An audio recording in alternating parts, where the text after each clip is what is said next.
الحمدللہ وحدہ لا شریک لہ والصلاة والسلام علی من لا نبی بعدہ وعلی آلہ واصحابہ الذین اوفوا عہدہ اما بعد فاعوذ باللہ من الشیطان الرجیم بسم اللہ الرحمن الرحیم یا ایہا الذین آمنوا اتقوا اللہ وکونوا مع الصادقین اللہم صلی علی محمد وعلی آل محمد کما صلیت علی ابراہیم وعلی آل ابراہیم انک حمید مجید اللہم بارک علی محمد وعلی آل محمد کما بارکت علی ابراہیم وعلی آل ابراہیم انک حمید مجید۔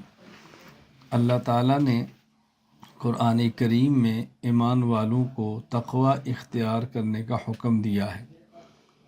تقوی کا معنی ہے اللہ سے ڈرنا۔ جو شخص اللہ سے ڈرتا ہے وہ اللہ تعالیٰ کی بات کو مانتا ہے۔ جو شخص اللہ تعالیٰ سے ڈرتا ہے اللہ تعالیٰ کی بات کو مانتا ہے۔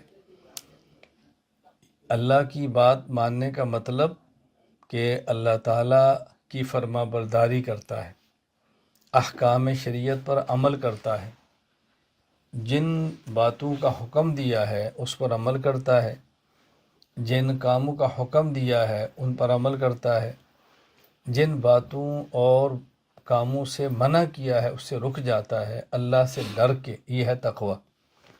تو تقوی کا حکم اللہ تعالیٰ نے قرآن کریم میں دیا ہے۔ تقوی کا معنی کیا ہے؟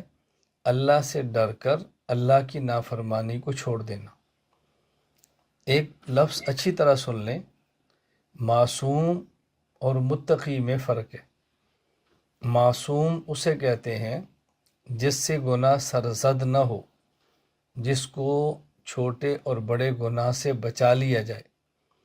متقی اس کو کہتے ہیں کہ جو چھوٹا یا بڑا گناہ نہ کرے، اور اگر کر لے تو اس کو چھوڑ دے۔ تو عصمت کے اندر ضروری ہے کہ گناہ ہو نہ۔ تقوی کا معنی یہ نہیں ہے کہ گناہ نہ ہو۔ گناہ نہ ہو تب بھی تقوی ہے، اور گناہ ہو جائے توبہ کر لے آئندہ نہ کرے یہ بھی تقوی ہے۔ کیونکہ جو شخص ابتداءً شروع ہی سے گناہ نہیں کرتا وہ اس وجہ سے نہیں کرتا کہ اللہ تعالیٰ سے ڈرتا ہے، اور جو گناہ کرتا ہے اور پھر روتا ہے معافی مانگتا ہے اس کا مطلب کہ وہ بھی اللہ سے ڈرتا ہے۔ نبی معصوم ہوتا ہے اور امتی معصوم نہیں ہوتا، ہاں البتہ امتی متقی ہوتا ہے۔ تو اللہ تعالیٰ نے اس آیت کریمہ میں ایمان والوں کو حکم دیا ہے کہ تم اللہ سے ڈرو، اللہ کی نافرمانی کو چھوڑ دو۔ اللہ سے ڈرنا اور اللہ سے ڈر کر اللہ کی نافرمانی کو چھوڑنا یہ انسان کی طبیعت بن جائے، یہ انسان کا مزاج بن جائے، یہ انسان میں رچ بس جائے۔ اس کا طریقہ اللہ نے خود بتایا ہے، کونوا مع الصادقین، صادقین فی التقوی کے ساتھ رہو۔ ایک ہے یہ کہنا کہ متقین کے ساتھ رہو، یہ نہیں فرمایا متقین کے ساتھ رہو بلکہ فرمایا صادقین کے ساتھ رہو۔ ان لوگوں کے ساتھ رہو جو صادق فی التقوی ہیں۔ صادق فی التقوی وہ ہوتا ہے کہ جس کی خلوت اور جلوت ایک جیسی ہو، جو انسان لوگوں کے سامنے نیک ہے اور جب لوگ نہیں ہوتے اور نیک نہیں ہے، اس کو صادق فی التقوی نہیں کاذب فی التقوی کہتے ہیں۔ یہ جھوٹا تقوی ہے۔